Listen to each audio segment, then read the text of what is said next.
जब तुम कुछ नहीं करते, सिर्फ खुद को देखते हो, अपनी हर भावना, हर विचार को बिना जज किए, बिना बदलने की कोशिश किए बस देखते हो, वहीं से ध्यान की शुरुआत होती है।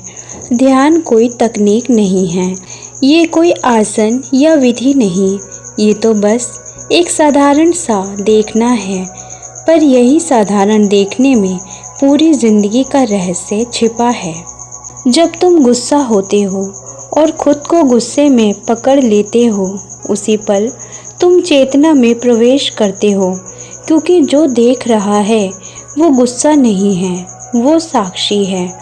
ध्यान का अर्थ है अपने अंदर उठते हर तरंग को निर्विकार होकर देखना, जैसे कोई शांत झील आकाश के बादलों को गुजरते हुए देखती है।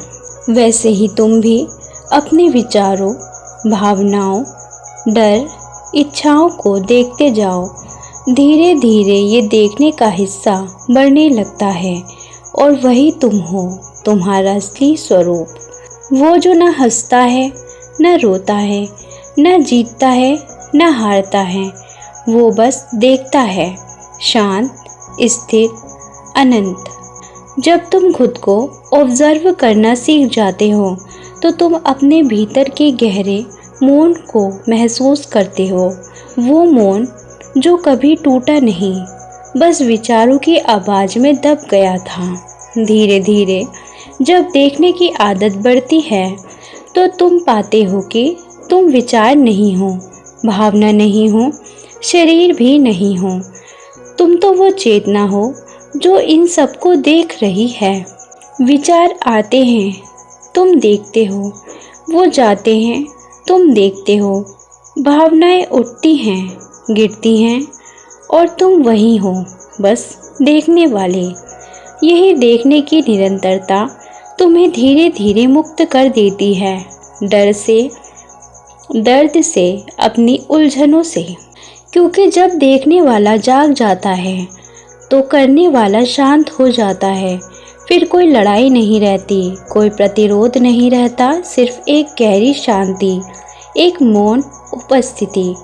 और वहीं ध्यान खिलता है। ना आंखें बंद करने की ज़रूरत, ना कोई आसन की, बस खुद को देखो, हर पल, हर जगह, चलते हुए, बोलते हुए, सोचते हुए, सिर्फ देखते जाओ। धीरे धीरे तुम पाओगे जो देख रहा है वो कभी नहीं बदलता। वो साक्षी, वो चेतना, वो ही असली तुम हो। और उस पल जब ये समझ गहराई में उतर जाती है, तो सारा जीवन ध्यान बन जाता है। हर सांस, हर नज़र, हर क्षण में वही शांति, वही मौन। क्योंकि अंततः खुद को ऑब्जर्व करना ही ध्यान है। धीरे धीरे जब तुम खुद को देखना शुरू करते हो, तो तुम्हें महसूस होता है कि तुम्हारे भीतर दो हिस्से हैं। एक जो लगातार सोचता रहता है और एक जो बस देखता है। सोचने वाला हिस्सा कभी शांत नहीं होता। वो हर बात पर प्रतिक्रिया देता है, कभी डर में, कभी लालच में, कभी यादों में। पर देखने वाला हिस्सा वो सदा स्थिर है। वो सब देखता है, बिना उलझे, बिना डरे। यहीं से शुरुआत होती है भीतर उतरने की यात्रा की। जब तुम खुद को देखने लगते हो, तो धीरे धीरे विचारों की गति धीमी पड़ने लगती है, क्योंकि तुम्हारा ध्यान अब विचारों पर नहीं, बल्कि देखने वाले पर होता है। और यही बदलाव, विचारों से साक्षी पर जाना, ध्यान की जड़ है। जब कोई तुम्हें कुछ कह दे और तुम भीतर से तिलमिला जाओ, तो उस दर्द को महसूस करो, पर उसे रोको मत, उससे मत भागो। बस देखो, देखो कैसे वह भावना उठती है, फैलती है, फिर धीरे धीरे मिट जाती है। हर भावना, हर विचार आने जाने वाली लहर है, लेकिन तुम तो सागर हो जिसे कोई लहर छू भी नहीं सकती। और जब यह समझ भीतर से उतरने लगती है, तो कुछ बदलने की ज़रूरत नहीं रहती। तुम बस हर चीज को स्वीकार करने लगते हो, जैसा वो है वैसा ही। धीरे धीरे ये देखने की प्रक्रिया इतनी गहरी हो जाती है कि तुम खुद को हर जगह देखने लगते हो, पेड़ों में, हवा में, लोगों की मुस्कान में, यहाँ तक कि दुखों में भी।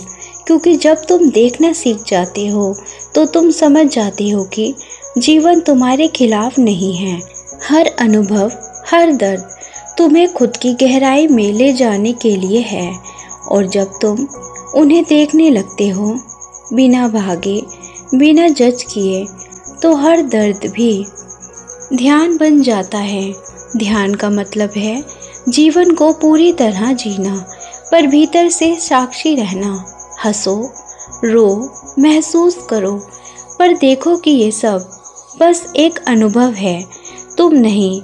और एक दिन तुम्हें ये एहसास होगा कि जो तुम देख रहे हो वो सब बदलता रहा, मिटता रहा, पर तुम वही रहे, स्थिर, मौन, अचल। यही असली ध्यान है। ये कोई अभ्यास नहीं, बल्कि एक जीने का तरीका है, जहाँ हर पल तुम्हें खुद से मिलाता है। जब तुम पूरी तरह से देखने लगते हो तो भीतर की परतें खुलने लगती हैं, डर पिघलने लगता है, अहंकार धीरे धीरे ढहने लगता है, और तब भीतर से एक नई ऊर्जा, एक हल्कापन जन्म लेता है। वो हल्कापन जो शब्दों से नहीं, सिर्फ अनुभव से जाना जा सकता है। और फिर तुम समझ जाते हो, ध्यान कोई कोशिश नहीं, ध्यान तो सहजता है। बस खुद को देखना ही पर्याप्त है, क्योंकि जब देखने वाला जागता है तो सब कुछ बदल जाता है। पर कुछ भी करना नहीं पड़ता, बस देखो और धीरे धीरे महसूस करो कि देखना ही ध्यान है और तुम ही वो देखने वाले हो। तो दोस्तों, ये थी आज की यात्रा। हम फिर मिलेंगे एक नई यात्रा के साथ। Thank you.